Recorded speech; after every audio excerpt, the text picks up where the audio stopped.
सिलक्यारा सुरंग के अंदर फंसे मजदूरों को बाहर निकालने का रेस्क्यू लगातार जारी है, जिसके चलते सुरंग के अंदर 800 mm डायमीटर के ह्यूम पाइप लाज मजदूरों तक पहुंचाया जा सकता है।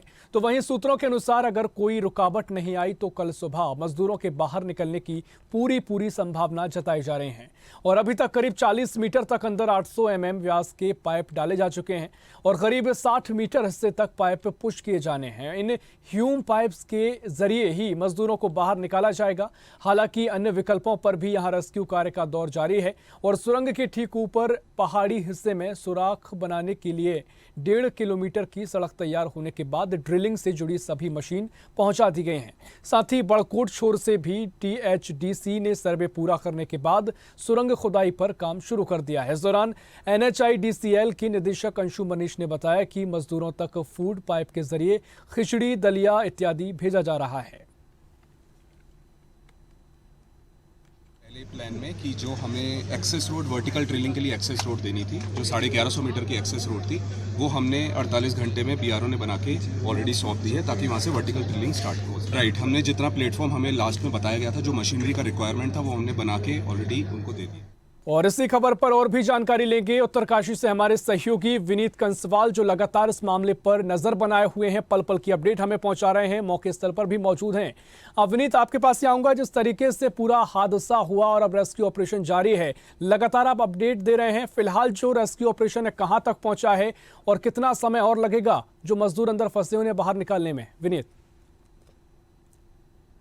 आपको बता दें, जिस तरह से रेस्क्यू लगातार जारी है और आज 11 दिन पूरे होने जा रहे हैं और जिस तरह से लगातार ड्रिलिंग की बात की जाए तो ड्रिलिंग वहाँ हो रही है। लगभग यहाँ पर जो है 40 मीटर जो पाइप है वो अंदर जा चुका है, जिसको लेकर बेशक प्रशासन से लेकर सरकार अस्वस्थ नजर आ रही है, क्योंकि कभी भी यहाँ पर एक अच्छी खबर सामने आ सकती है। और यहाँ पर सभी तरह की जो कंपनियां हैं वो कार्य कर रही है और अंदर जो खाने की समस्या थी वो पूरी तरह से पूरी हो रही है, क्योंकि लगातार खाने की जो दाल, रोटी और चावल को देने की जो बात की जा रही थी वो अब लगभग यहाँ पे जानी शुरू हो गई है। जी अब विनीत, देखिए, दो महत्वपूर्ण चीजें यहाँ से निकलकर सामने आई जिन पर कई सवाल मेरे भीतर आए हैं कि जिस तरीके से ड्रिलिंग मशीन के बारे में कहा जा रहा है, जो ऑगर मशीन है, अगर उसकी ड्रिलिंग नहीं रुकती है तो 2 से 3 दिन में रेस्क्यू कर लिया जाएगा।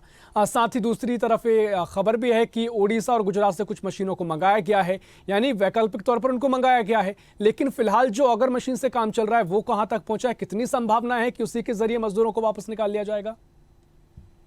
जी बिल्कुल, ये सही है कि यहाँ पर सभी क्षेत्रों से ड्रिलिंग मशीन पहुंच चुकी है और लगभग यहाँ पर अभी जो संभावना है 40 मीटर की बात की जाए तो लगभग अब तक 7 पैप अंदर जा चुके हैं और इनमें सिर्फ 10 पैप अंदर डालने अगर इनकी ये वैकल्पिक व्यवस्था रखी गई है। अदरवाइज ट्रेन की बात की जाए तो मैं आपको दिखा सकता हूँ कि यहाँ पे ऊपर की तरफ एक सड़क बनी हुई है। अगर नीचे से काम लगातार बना रहेगा तो ऊपर से यहाँ पे ड्रिलिंग की जाएगी और वहाँ से भी पैप डाल दिए जाएंगे। साथ ही साथ जो संभावना है उड़ीसा और कई राज्यों से यहाँ पर जो ड्रिलिंग मशीन भेजी जा रही है, अगर यहाँ से मजदूर बाहर निकल जाते हैं तो स्वाभाविक है इन जगहों पर ड्रिलिंग करने की जरूरत नहीं पड़ेगी। जी बिल्कुल, देखिए, खबर जो हमें तक मिली, आपने भी जो जानकारी दी कि जो 32 मीटर तक की ड्रिलिंग है जो वहां तक पूरी हो चुकी है, अभी 28 मीटर का जो रास्ता बचा हुआ है, कुल मिलाकर 60 मीटर का ये पूरा रास्ता है। तो ऐसे में कई बार अगर ड्रिलिंग को रोकना पड़ा है तो क्या कुछ स्थिति भीतर की है? क्या मलबा आने की संभावनाएं हो जाती हैं जिसके चलते ड्रिलिंग को रोकना पड़ता है, या बहुत संवेदनशील मामला है? क्या कुछ वहां की अंदर की खबर निकलकर सामने आई है? विनीत, बिल्कुल आपका कहना सही है, क्योंकि अभी जो वैकल्पिक व्यवस्था उन्होंने शासन से लेकर सरकार ने पूरी कर दी है, मगर जो यहाँ पे तैयारियां हैं अपनी तरफ से पूरी है। अगर वहाँ पर समस्या आती है तो वैसे भी बड़कोट की बात की जाए तो बड़कोट को ये जोड़ रहा है तो वहाँ से भी कार्य कर, वहाँ पे भी तुरंत पर डीलिंग की जा रही है। अगर यहाँ से नहीं हुआ तो वहाँ से होगा, मगर सारे तरफ से यहाँ कार्य किया जा रहा है। ऊपर भी मशीन पहुँच चुकी है, लगभग वहाँ से बेशक थोड़ा इनको समय लगेगा, मगर यहाँ से जल्दी करने की कोशिश की जा रही है।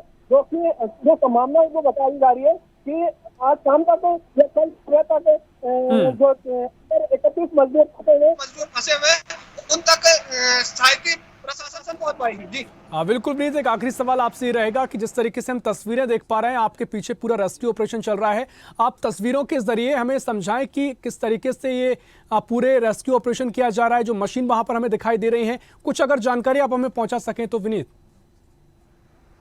जी ऋषभ, बिल्कुल मैं आपको दिखाऊंगा किस तरह से यहाँ पे जो ये दो मशीनें आप देख रहे हैं, ये रोलिंग के लिए की गई है, जो कि अंदर इस रोलिंग मशीन ने ऊपर जाना है, जो कि जमीन के अंदर छेद करेगी, जिससे पैप के थ्रू नीचे डाला जाएगा। और अगर अंदर कार्य नहीं हो पाता, अंदर आप देख सकते हैं यहाँ पर भी STRF, NDRF और ITBP के जवानों को तैनात किया गया है, बिना परमिशन के किसी को भेजा नहीं जा रहा है। साथ ही साथ यहाँ पर दूसरी जो मशीन आप देख रहे हैं, ये जो पाइपलाइन है, या जो आप दूसरी ट्रैप आप देख पा रहे हैं, वहां पर लगातार जो कटिंग कर रही है मशीन, ये कटिंग कर रही है, अंदर छेद करके जो बॉल अंदर डाल रहे हैं, पैपों को अंदर डाल दिया जा रहा है। उससे भी काफी हद तक काफी लोगों को इस पे राहत मिल सकती है अगर ये मशीन लगातार जारी रहेगी तो।